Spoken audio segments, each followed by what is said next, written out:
Assalamualaikum warahmatullahi wabarakatuh. Innal hamdalillah nahmaduhu wa nasta'inuhu wa nastaghfiruh wa na'udzu billahi min syururi anfusina wa min sayyiati a'malina.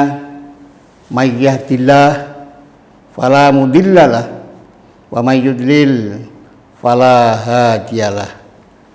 Amma ba'd. Ayyuhal hadirun ittaqullaha mastata'tum. Rasulullah bersabda, Bismillahirrahmanirrahim. Bunyal Islamu ala khamsin. Syahadati alla ilaha illallah wa iqamis shalah wa ita'iz zakah wal haji wa shaumi ramadan. Semoga kita semua selalu dalam lindungan Allah Subhanahu wa taala, dan langkah-langkah yang kita laksanakan, yang kita tempuh pada hari-hari ini sebagai langkah yang diridhoi oleh Allah Subhanahu wa taala. Jangan melalaikan ataupun melupakan nikmat Allah yang telah kita terima ini. Maka kita perlu bersyukur karena banyaknya nikmat yang kita terima ini. In ta'uddu nikmatallahi la tuhsuha. Jika kamu semua itu menghitung nikmat Allah yang diberikan kepada kamu, niscaya tidak akan mampu menghitungnya. Jamaah rahimakumullah, kita bersyukur karena kita juga mendapatkan nikmat berupa nikmat Islam atau nikmat kita beragama Islam.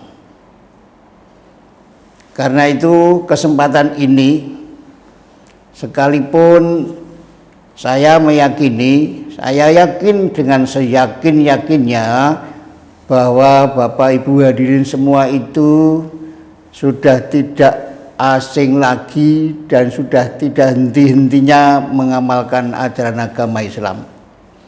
Tetapi perlu kita sampaikan pula bahwa kita ini dibingkai oleh rukun Islam yang 5 itu.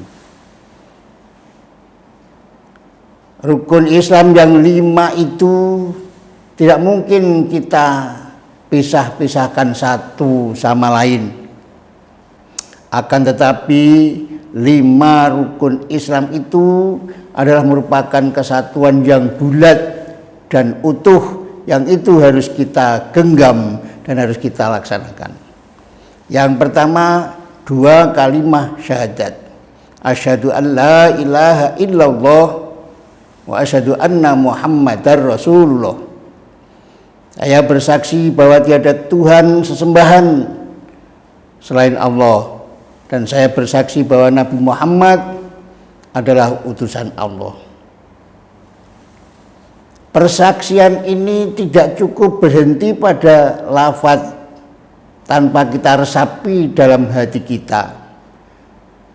Oleh karena itu, 2 kalimah syahadat saja dalam hidup kita itu tidak cukup tanpa kita barengi dengan rukun Islam yang kedua, yaitu sholat.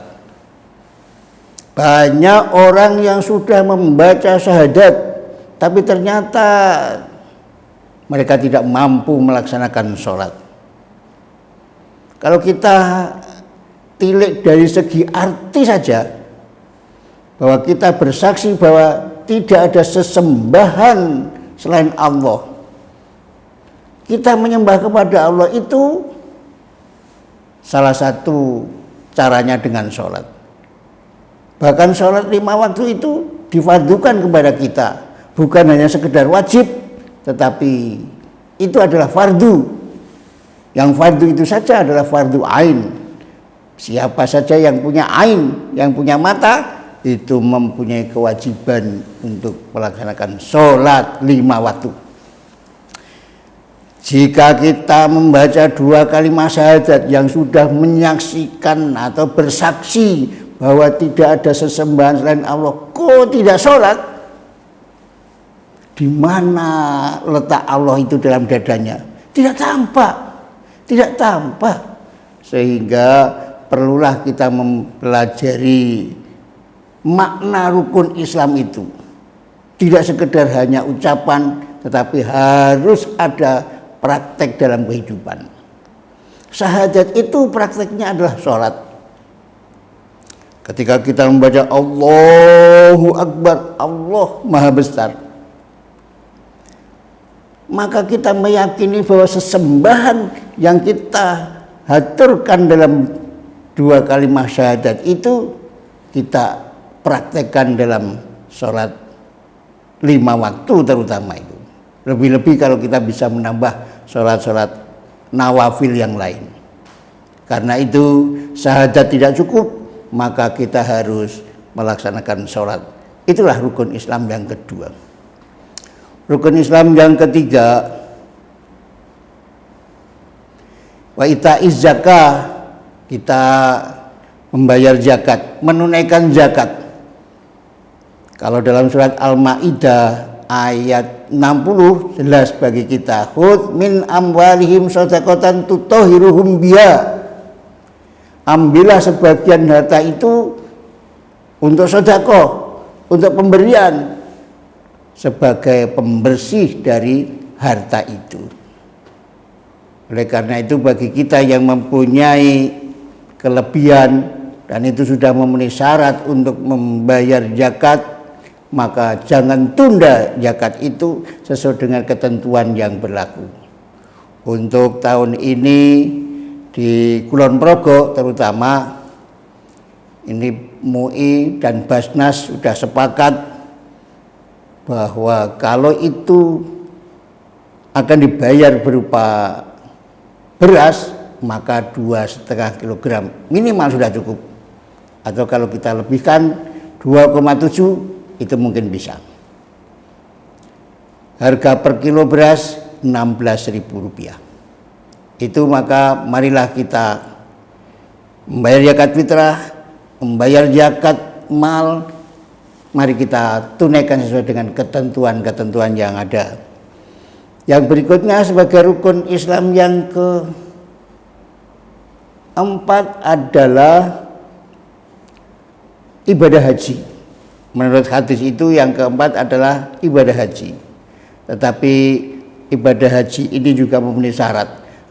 Sekalipun rukun itu merupakan sesuatu yang tidak boleh ditinggalkan, namun apabila kita belum memenuhi syarat untuk naik haji, bahkan itu merupakan panggilan dari Allah, sebelum Allah memanggilnya mungkin kita juga belum bisa berangkat menunaikan ibadah haji. Tetapi itu adalah harus ada cita-cita di dalam hati kita agar kita nanti senantiasa dipanggil oleh Allah bisa menunaikan ibadah haji. Karena haji yang mabrur pahalanya tidak ada lain kecuali surga. Dan yang keempat adalah wasyamu Ramadan. Kita berpuasa pada bulan Ramadan, ini adalah kewajiban sebagai rukun Islam yang wajib, yang harus kita laksanakan selama 1 bulan. Dan itu pada kesempatan ini mari kita ikhlaskan hati kita, kita longgarkan hati kita untuk menerima tamu Allah yang berupa bulan suci Ramadan. Mudah-mudahan dengan puasa kita pada bulan ini dapat menghapus dosa-dosa kita semuanya. Amin ya rabbal alamin. Billahi taufik wal hidayah. Nasrullah wa fathul qarib. Wa basyiril mu'minin. Assalamualaikum warahmatullahi wabarakatuh.